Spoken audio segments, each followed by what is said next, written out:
আপনি তো একজন অভিভাবক। এই অভিভাবকত্বের ভার কখনোই একজনের কাঁধে পড়া উচিত নয়। অভিভাবকত্ব একক কোনো দায়িত্ব নয়। এটা সবসময় দুজনের মিলিত যাত্রা। কিন্তু বাস্তবতায় প্রায় দেখা যায় একজন অভিভাবকই বইছেন নির্ঘুম রাত, অবিরাম জামা কাপড় ধোয়া, রান্না, সন্তান লালন পালন, শাসন, সময় ম্যানেজমেন্ট, দুশ্চিন্তা আর পরিবার চালানোর অসংখ্য অদৃশ্য কাজ। ফলাফল, ক্লান্তি এসে যায়, মানসিক অবসাদ ঢুকে পড়ে, সম্পর্কের উষ্ণতা হারিয়ে যায়, দায়িত্বের স্তূপে চাপা পড়ে। অথচ অথচ সন্তানরা এমন বাবা মা চায় না যে একাই সব সামলাচ্ছেন।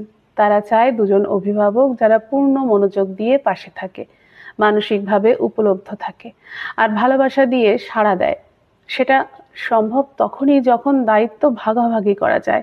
অপেক্ষা না করে নিজে থেকে এগিয়ে আসুন, অদৃশ্য কাজগুলোকে গুরুত্ব দিন, ধন্যবাদ বলুন প্রায়।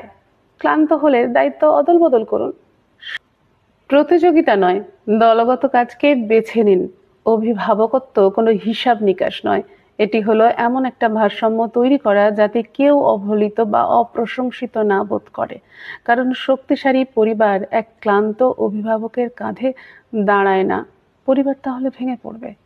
এটি গড়ে ওঠে যৌথ প্রচেষ্টায়, পারস্পরিক সম্মান আর বোঝাপড়ার উপর। যৌথ অভিভাবকত্ব শুধু দায়িত্ব নয়, এটাই প্রকৃত ভালোবাসার একটা প্রকাশ।